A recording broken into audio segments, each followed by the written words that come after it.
গেল কয়েকদিন ধরে তাপমাত্রা বাড়ায় শীত অনেকটা কম অনুভূত হচ্ছে। এতে করে জনজীবনে স্বস্তি ফিরে এসেছে। আরো জানাতে যুক্ত হচ্ছেন সহকর্মীরা। প্রথমেই যাচ্ছি দিনাজপুরে ফখরুল হাসান পলাশের কাছে। পলাশ, আজকে সর্বনিম্ন তাপমাত্রা কত দিনাজপুরে?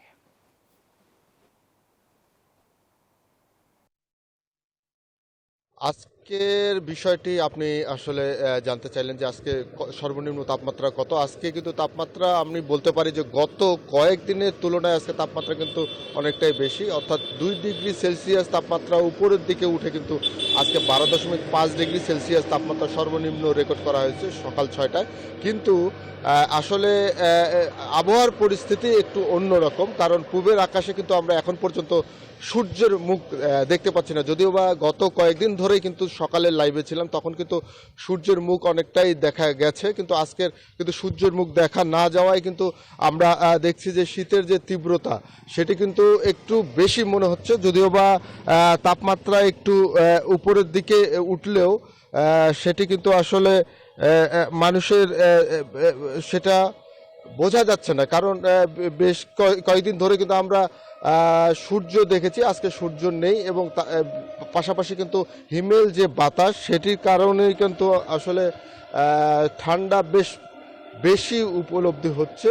এবং আবহাওয়া অফিস বলছে যে আসলে এই উপরের ভাগে কিন্তু অর্থাৎ বায়ুমণ্ডলের উপরের ভাগে কিন্তু একটু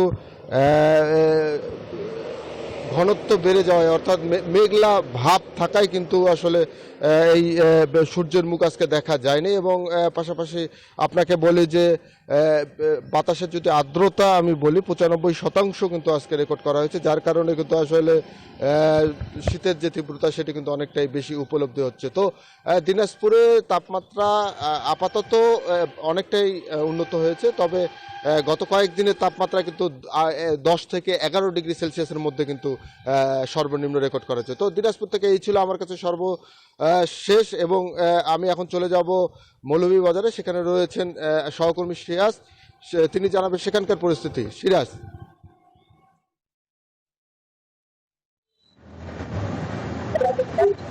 ধন্যবাদ দিনাজপুর সহকর্মী। আসলে আপনারা জানেন শীত প্রধান জেলা মৌলভীবাজার। এই জেলায় কিন্তু শীত শুরু থেকেই কিন্তু তীব্র শীতে কিন্তু কাটছে মানুষ, সাধারণ মানুষেরা। আপনাদেরকে আমি জানিয়ে রাখি, মৌলভীবাজারের চা বাগান এবং হাওড় অঞ্চল এবং নিম্নাঞ্চলের মানুষ কিন্তু এই তীব্র শীতে কিন্তু এখনো কাটছে। এবং গত এক সপ্তাহ ধরে কিন্তু শীতের তীব্রতা কিন্তু 11 ডিগ্রি থেকে 13 ডিগ্রি সেলসিয়াস উঠানামা করতেছে।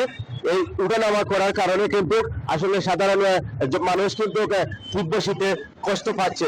বিশেষ করে শ্রমজীবী মানুষেরা কিন্তু এই শীতের মধ্যে কিন্তু প্রচন্ড কষ্টে দিন যাপন করছে, তাদের কাজ কামে বাধাগ্রস্ত হচ্ছে।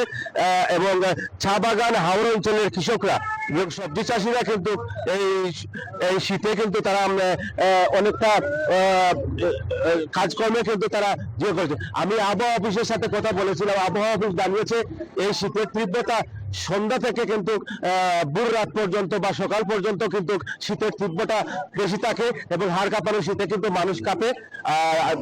বেলা বেলার সাথে সাথে কিন্তু জেলার বিভিন্ন প্রত্যন্ত অঞ্চলে কিন্তু রোদ উঠলেই কিন্তু মানুষ শীতের তীব্রতা থেকে মুক্তি পায়। আমি আর একটু জানিয়ে রাখি, আমি সদর হাসপাতালের সাথে কথা বলেছিলাম। হাসপাতাল আমাকে জানিয়েছে যে গত এক সপ্তাহ পূর্বে যেরকম হাসপাতালে মানুষের শিশুবৃদ্ধের সংখ্যা যেমন বাড়ছিল, সেটা কিন্তু অনেকটা কমে আসছে। এই ছিল মৌলভীবাজার থেকে শীতের সর্বশেষ তথ্য, আমার কাছে সর্বশেষ তথ্য। সিরাজ, ধন্যবাদ আপনাকে। Bashundhara public school and college 2026 শিক্ষাবর্ষে ভর্তি চলছে।